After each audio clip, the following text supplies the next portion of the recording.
Thanks for joining us for another episode of Love, Marriage, and Everything in Between Countertop Talk. I'm Chef Shan. I'm Mr. Official, and welcome to episode 40. Thank you for staying with us. So, how was your week? You took a week off. We took a week off.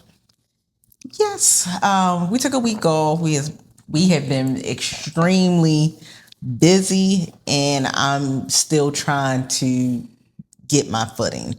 Yeah, it does. We missed 1 week. I think actually this is our first week we've ever missed. We've been very consecutive, but consistent. I'm sorry, with consecutive episodes. But it felt like we were away longer than just a week. Yeah, and I felt kind of thrown off about that. So it just seemed like the days are just running into each other. So So I'm episode, like all over the place. I know, me too. But I think it was a good week. Busy is good, so we won't complain. Health wise, I think we've been eating great.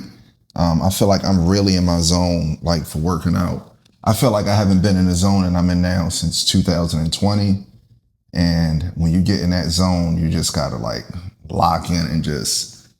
Right. I was in that zone before we had our little break, and I'm trying to get back in that zone. Being in that zone is good because it's just like nothing is going to throw you off from working out. It's not. You're just locked in. Saturdays and Sundays are not days that we usually work out. We'll work out Monday through Friday, but this is the third weekend that I've worked out Saturday and Sunday. So Yeah, you've been leaving me. You've been out. look, I'm getting up earlier. So since we're talking about 40, we're in our 40s.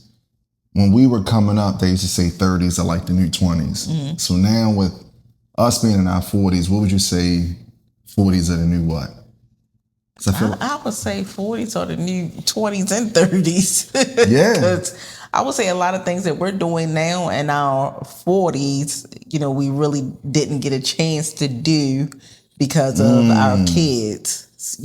We were very mom, dad, kids, whole family, doing this, doing that. So now we're experiencing things without our kids and doing this and doing that. So, yeah. I agree. Because it does seem like a lot of people from our generation always talking about they outside. A lot of people from our generation are grandparents. But you're right. If they've raised their kids were in sports and school, this is like the time where life really like loosens up for all of us when you hit this age. Because we been outside. We have been outside slightly. So for our first thought, I want to talk about Unc at Destinations. Oh, okay. So we talk a lot about business, legacy, branding, and that's why it's just very important that we learn business at a young age. I actually think they should have business, some form of business being taught in elementary and middle schools, but there are other ways. I feel like for me, I learned business at a young age. My mother used to sell clothes at the flea market.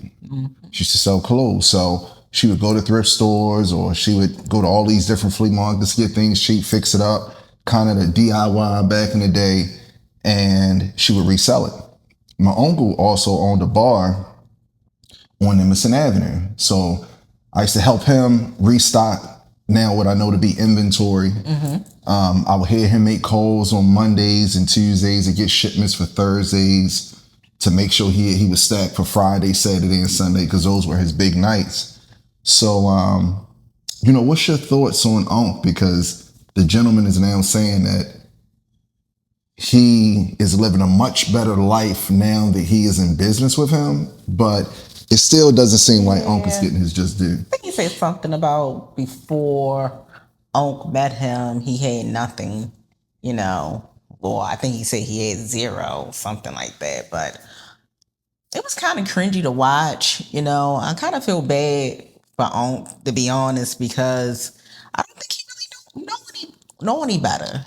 He's probably receiving a lot of love and, just admiration, and he's older, so that alone is probably enough to get him out his bed because he enjoyed doing what he what he's doing. He loves doing it. So it's just unfortunate that the waters have been muddy because of all of this, because it really seems like he takes joy in doing what he does, and the owner is jealous of him. He's jealous of the attention that Unc has been getting.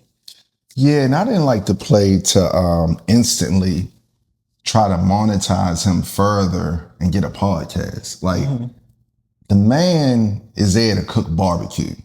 You know, why are you now bringing him on a podcast? It's not a good look for optics. You know, a wise man told me before, you go to a fish joint, you get fish. You don't go to a fish joint and get spaghetti.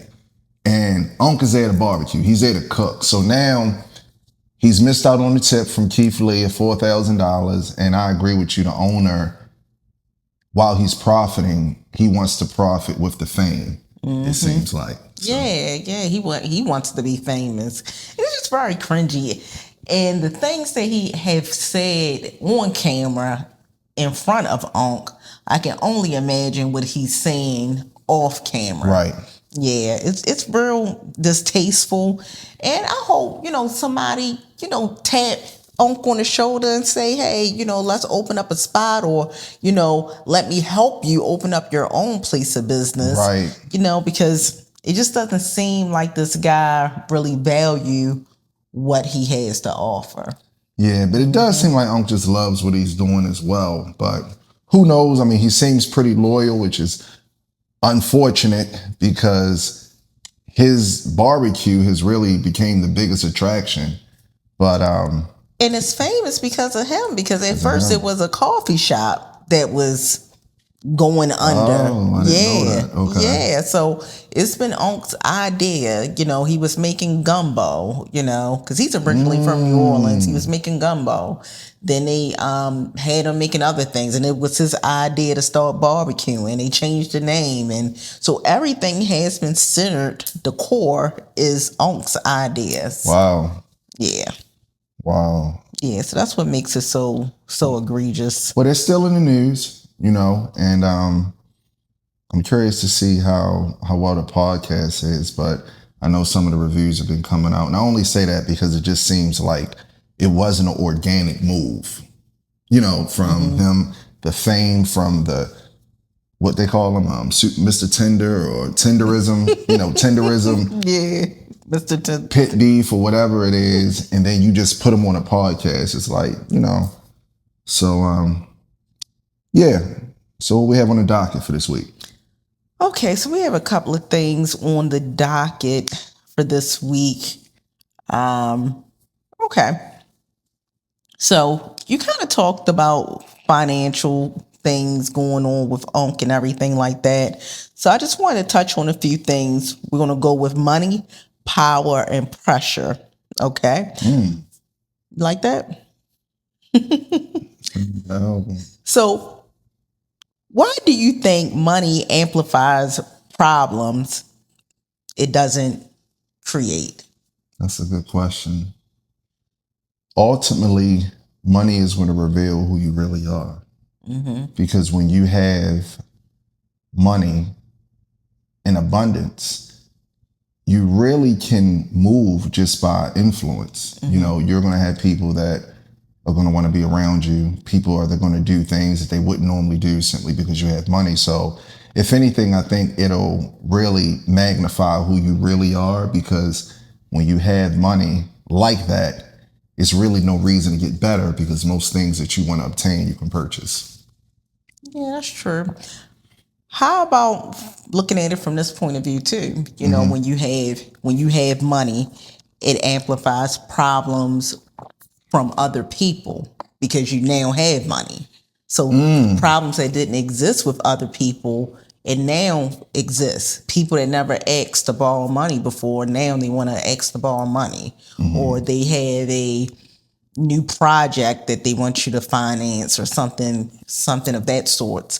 It make the relationship weird, right?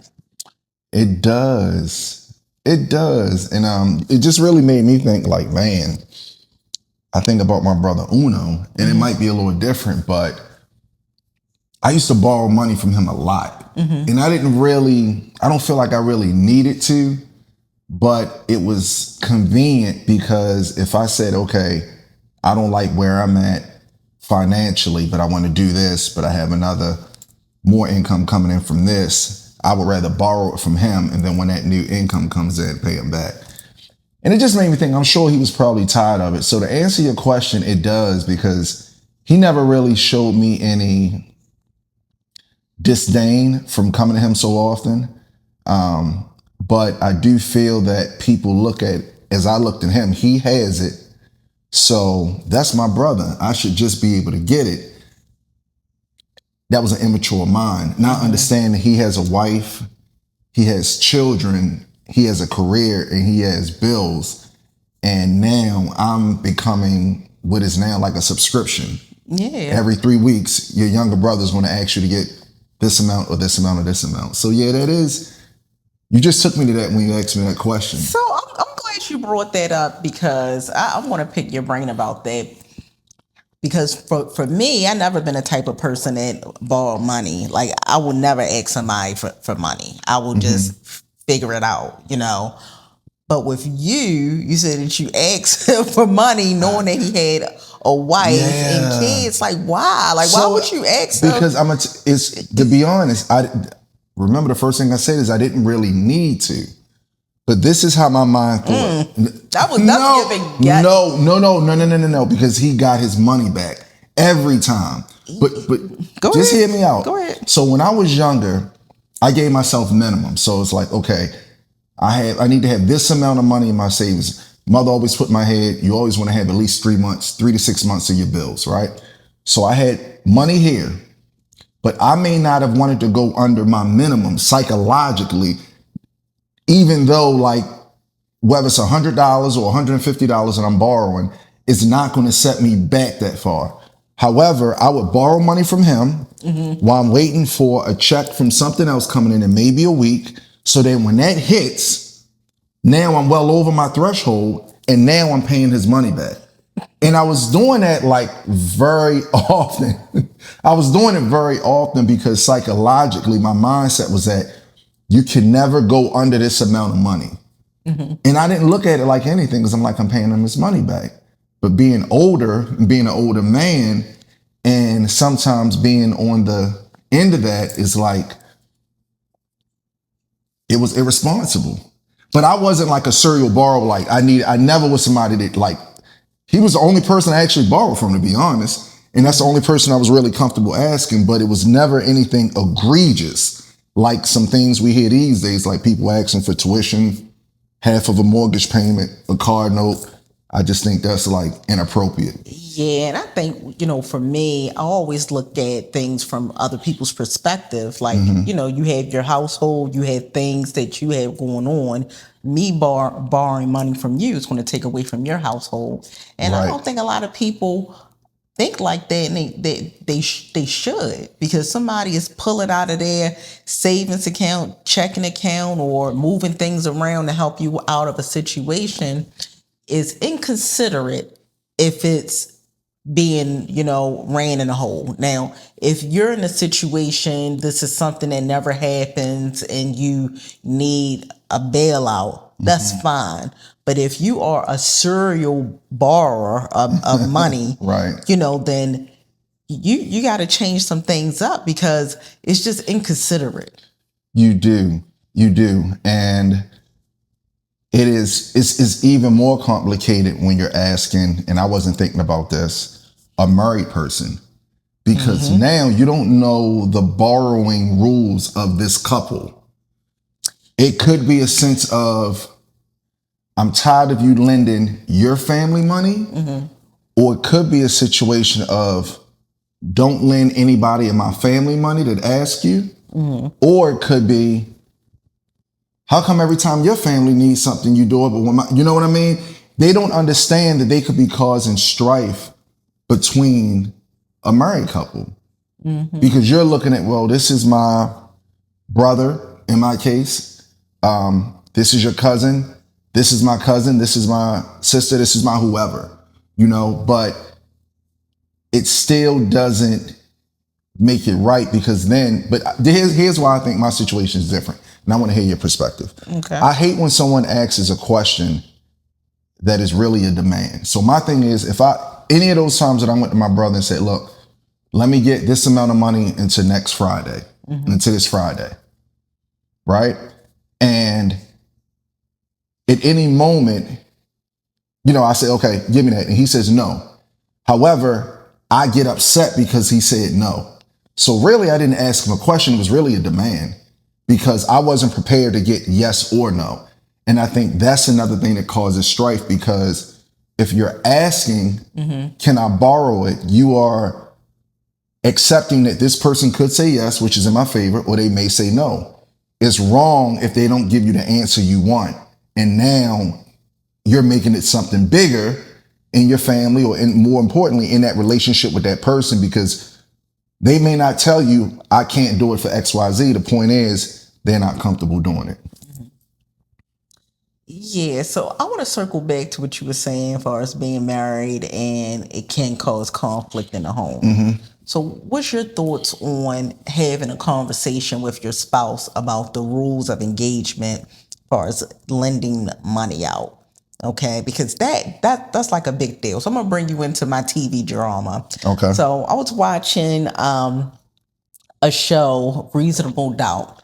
Okay, so it was an episode where the wife put up the house for bail money for her cousin, and her cousin skipped out on the bail, so they lost the house. The They husband, meaning her and her husband. her husband, and they also have kids. Okay. So the husband was very upset to the point that he felt betrayed and he left his wife because she never communicated. She just did it behind his back and just assumed that, okay, my cousin would never do anything like that to me and skip bail. So it was a good, good scenario where so you do have couples where they're not transparent about things like that. A family member asking for money, somebody needs a bailout and things like that. That's something that we had conversations about early on, and we actually talked about that. did. Hey, how are we going to handle these situations? Because if we have all of these people asking us for money, and then what's going to happen when our well runs dry? Okay, so we agreed upon, hey, if it's a first time, we'll do it and we'll just give it to them. We're not going to ask for it back. After that time, then it's no more time. That's something that we did agree upon. And it actually cleared a lot of things, where it's though, okay, if I could do it for you, I'll do it. You don't have to give it back to me. But, after that, I don't borrow and I don't lend, which is true with us. We're not going to ask people for money. We're going to figure it out between the both of us. And we have had situations where so it has been tight, it has been hard times, and we figure it out. Right. We're not putting our burden on somebody else. Yeah, I think that was a great process you came up with about we don't lend, we give. We just give it to you. Because that's where the confusion come in. Going back to me, I'm going to give you your money back Friday. Then I don't. I'm like, oh, that's my bro. That's my sister. That's my cousin. I give it a week, turn into 2 weeks. And now you got an issue. And it's not even, most of the time, it's not even that you need the money, but it's the principle. It's the principle that I had mouths to feed. I had people that are depending on me. And I didn't express to you whether I need it back that day or not. But the fact that I did it, you should automatically do it. So I do think a lot of people that will ask married couples, I don't think they're thinking about the consequences because they're not married. They just don't know how it can impact them. I really do believe that. I feel like if they knew more, and not that it's the married couple's responsibility to share, here's our lending guidelines, read it and agree. But I don't think a lot of people think of it like that. I just think they're saying this is family. This is family. We kind of grew up in a generation where it's family. You look out for your family. Yeah, but to what degree? Yeah, and to what degree? You definitely don't want to fumble your marriage, Mm-hmm. Yeah, because if you putting a house up behind my back for like somebody committing a crime that I had nothing to do with, that's a major problem. That's a major problem. So okay, so don't try it. I'm messing with you. I would never do that. I'm messing with you. Yeah. So next topic I want to go ahead and pivot to. Okay, so with Mabel's, we are doing something different. We're doing private catering, and we had the opportunity to be working with the Houston Rockets, and we are booked and busy up until March. Right. Okay. Also, we're doing our sauce. We're going to be going for co-packer, a Black-owned business. Okay, so this is a pivot, right? We're going into a different space with sauce making and things like that. So, with the Mabel's transition, what do you think?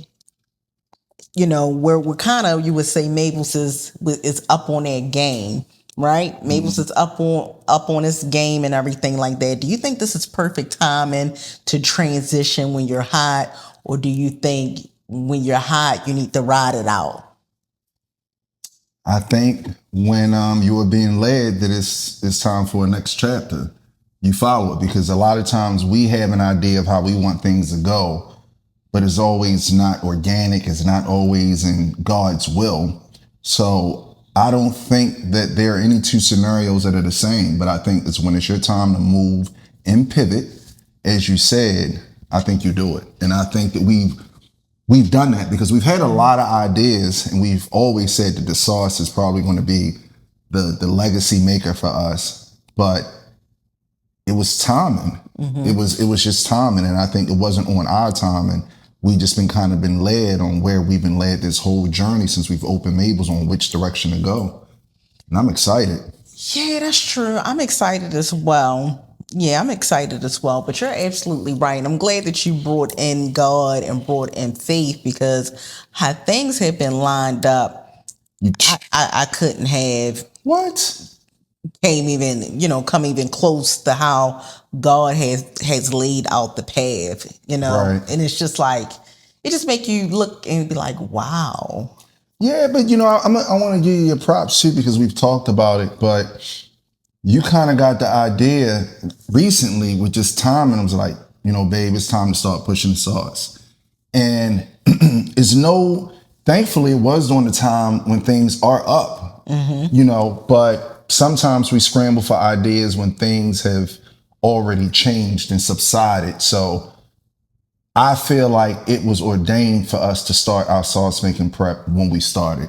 Even the timing of finding the co-packer that we're going to find. And if I could just say this, we have this in every episode, and I'm really not just saying this, but the powerful thing about this sauce is that it really goes on everything, and it's dairy free. So me and my wife laugh a lot. She has a whole family reading labels. And when you look in the back of some of these ingredients, like why does potato chips need milk in it? Right. Why? Like, it's already a potato. And there's a lot of junk, and there's a lot of preservatives that are in our food and our sauces and our drinks, etc. We have literally only the ingredients that makes the flavor in this. That is it. And when I say it goes on fries, it goes on salads, it goes on seafood.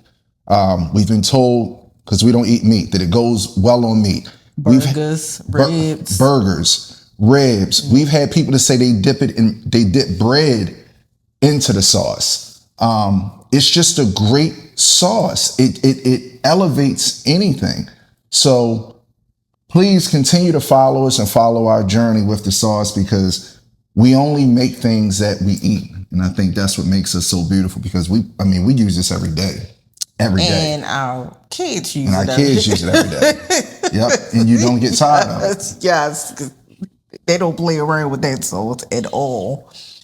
Yeah. So what do you have for us for our final thought? Man, so it's been a crazy week just listening to a lot of the churches kind of speak about things that's going on, people making light of certain things. I just want to say that in this journey, the ultimate goal for all of us is to be better each day. And whether you are paying for an elderly person's meal in a restaurant or in a fast food spot, whether you're helping an elderly person, a handicapped person, take groceries from the market to the car, find a way to help somebody and to bring joy to their world. It doesn't always cost you. You know, sometimes those things are free. And with everything going on in the world, from tariffs going up to 200%, groceries are high, everything is just high.